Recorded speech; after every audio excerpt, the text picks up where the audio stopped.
नमस्कार दोस्तों, अस्सलाम वालेकुम, प्रणाम, नमस्कार दोस्तों। देख रहे हैं तस्लीम मुखिया जी को वीडियो के अंदर। वीडियो को ज़्यादा से ज़्यादा शेयर कर दीजिए। ये जो है अपना बात रख रहा है सबके सामने, तो दोस्तों इस बात को समझिएगा। आप क्या कह रहा है मुखिया जी, वो भी ध्यान दीजिएगा। वीडियो को ज़्यादा से ज़्यादा शेयर कर दीजिएगा ताकि ये वीडियो हर आदमी के पास पहुँचे। तो इससे जो तस्लीम मुखिया जी है, इसके हारने से क्या नुकसान हुआ, क्या फ़ायदा हुआ, ये बता रहे हैं अपने आप को। तो दोस्तों वीडियो को शेयर कीजिए।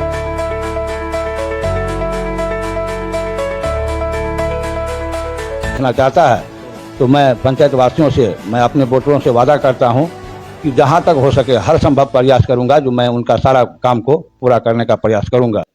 सबसे पहले अनोखा क्या कहें, एक्सप्रेस न्यूज़ को धन्यवाद देता हूं। और साथ ही साथ मैं यह कहता हूं, जो मेरा 11 से लेकर 21 तक जो मेरा कार्यकाल रहा है, 16 से 21 तक जो मेरा कार्यकाल रहा है, उसमें मैंने अपने पूरा तन मन धन लगा करके मैं अपना पंचायत में सेवा किया हूं, ताकि 2016 से 2021 तक आप मुखिया रहे हैं। 2016 से जी, तो 5 वर्ष जो काम आप किए थे, तो वो काम तो आज भी पंचायत में लोगों के बीच सराहा जा रहा है। उस समय जो आप पंचायत में विकास के कार्य को अंजाम दिए थे, पंचायत जिस तरह से विकास से कार्य को लेकर रफ्तार पकड़ा था, तो हालांकि वो रफ्तार अभी तो पंचायत में नहीं देखा जा रहा है। तो जनताओं का आस है, आप तो इस बार क्या करेंगे? चुनाव में आप उतरिएगा, लड़िएगा चुनाव? देखिए, सीट रहा तो चुनाव में जरूर उतरेंगे। लोगों का जो है मांग भी है, लोगों के बीच जाते हैं। मेरा तो रहता है, लोगों के बीच आना जाना रहता है किसी भी तरह के काम में, जैसे पंचायत हो, जमीनी विवाद हो, कोई आप घरेलू विवाद हो, सब विवाद में हम पहुंचते हैं। हम लोगों को बुलाता है पंचायतवासी, तो जहां तक संभव होता है हम लोग अपने स्तर से काम को अंजाम देते हैं। चुनाव हारने के बाद भी आप पंचायत में सक्रिय है, लोगों के बीच रहते हैं, कोई वाद विवाद हो, कोई समस्या हो, तो वहां आप जाते हैं बुलाने? जी, हम 5 साल भी सक्रिय रहे हैं, चुनाव हारने के बाद भी सक्रिय रहे हैं। कभी हम घर पे नहीं बैठते हैं, जनता के बीच में ही रहते हैं। तो अगर ये सामान्य सीट हुआ तो आप चुनाव लड़ेंगे? हाँ, समान सीट हुआ तो चुनाव लड़ूंगा। अच्छा, एक चीज और जानना चाहेंगे, राघोपुर पंचायत में तो आप 5 वर्षों तक मुखिया रहे हैं, लेकिन समस्याएं क्या कुछ है इस पंचायत में जो आगे इस 5 वर्षों में नहीं किया गया? कुछ ऐसे कार्य होंगे जो जनता के लिए अभी तक पूरा नहीं किया गया है, कुछ ऐसे काम है जो पंचायत में अधूरे हैं, सड़क हो, नाला हो, शौचालय हो, आवास हो, या शिक्षा स्वास्थ्य की बात हो? देखिए, मेरे समय में मैं तो पंचायत को बहुत अच्छा अथी पे ले आया था, स्टैंड पे ले आया था। लेकिन जब मैं हार गया, ये 5 साल जो रहा है, 5 साल में कोई अच्छा काम यहाँ नहीं हुआ है। सड़क, नाला, पुल, पुलिया, बहुत तरह के जनता में भी जो है बहुत आक्रोश है कि भाई हम लोगों का काम नहीं हुआ, मेरा पंचायत जो है बहुत पीछे चला गया है।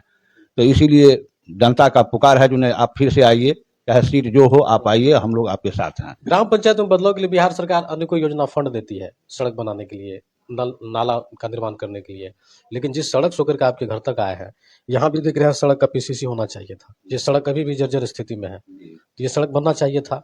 आप कम से कम यहाँ के मुखिया रहे हैं, इस पर आवाज उठाना चाहिए था, इस समस्या को लेकर के जनप्रतिनिधि के पास जाना चाहिए था। तो इस बारे में हम बार बार कहे हैं, आम सभा में भी हम लिख करके दिए हैं इस सड़क के बारे में। जैसे विश्व बैंक रोड से लेकर के यहाँ बस्ती तक, चौक तक दिए हैं, जो बिल्कुल ही जर्जर स्थिति है, आने जाने का लायक नहीं है। क्योंकि बरसात के मौसम में इतना कीचड़ रहता है कि लोगों को पैदल जाना भी मुश्किल होता है, गाड़ी घोड़ा तो दूर की बात है। इसलिए हम बार बार आम सभा में दिए हैं इसको, योजना को लिख करके। लेकिन सुनवाई नहीं हुई। कितने वार्डों से बना हुआ ये पंचायत है आपका? ये 14 वार्ड से है। 14 वार्ड है।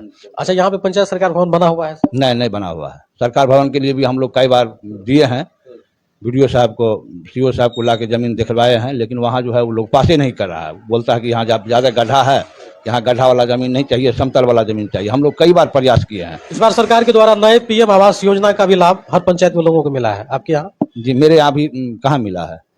मेरे यहाँ मिला है, नाम सूची में गया है, लेकिन अभी जो पेमेंट नहीं हो रहा है। वैसे लोगों को चिन्हित किया जो पीएम आवास योजना लेने के लायक थे? जी, ऐसे बहुत आदमी है जो छूटा हुआ है, जो लेने के लायक है, जो पीएम आवास लेने के लायक है। बहुत आदमी नाम से सूची में नाम जाने से छूट गया है, उन लोगों को लाभ नहीं मिल सका। अच्छा तस्लीम साहब, एक अहम सवाल करना चाहेंगे, अगर यहाँ पे सामान्य सीट हुआ, आप यहाँ से चुनाव लड़े, तो आप क्या कुछ सोच रखे हैं? इस पंचायत में कौन सा ऐसा काम है जो पहली मरतबा आप करना चाहेंगे? आपकी प्राथमिकता में किस तरह की योजनाएं हैं? आप तो सोच रखे होंगे कि अगर दोबारा हम यहाँ से मुखिया बने तो किस चीज पे काम किया जाएगा, जो बड़ी समस्या आपके पंचायत आपके नजरों में है?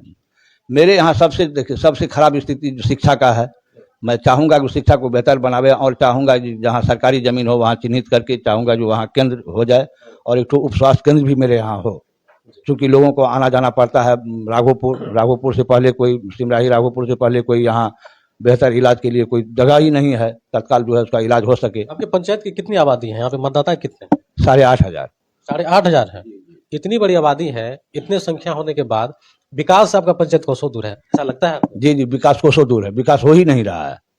तो चलिए आगे जब यहाँ से अगर सीट बदला, आप यहाँ से चुनाव लड़ेंगे तो उस बीच में हम आपके पास आएंगे, यहाँ से खबर दिखाएंगे। तो फिलहाल इस पंचायत के जो स्थानीय यहाँ के वोटर आपको देख रहे हैं, सुन रहे हैं, तो चुनाव को लेकर क्या कुछ संदेश देना चाहेंगे? क्योंकि मन तो बना रखे हैं आप चुनाव लड़ेंगे, अगर सीट बदला आप चुनाव में उतरे तो लोगों से क्या कुछ आप अपेक्षा कर रखे हैं, क्या संदेश देना चाहेंगे? मैं लोगों से यही संदेश देना चाहता हूं कि अगर आदमी फिर दोबारा हमको बुलाता है, पंचायत में हमको चुन के लाता है, मुखिया के रूप में हमको देखना चाहता है, तो मैं पंचायत वासियों से, मैं अपने वोटरों से वादा करता हूं कि जहां तक हो सके हर संभव प्रयास करूंगा, जो मैं उनका सारा काम को पूरा करने का प्रयास करूंगा, जो सरकार का योजना है उस योजना के तहत। तो देखिए हमारे साथ अभी मोहम्मद तस्लीम साहब जुड़े हुए थे, पूर्व मुखिया रह चुके हैं राघोपुर पंचायत से। ये पूरी खबर आपको हम सुपौल जिले के राघोपुर प्रखंड के राघोपुर पंचायत से दिखा रहे थे।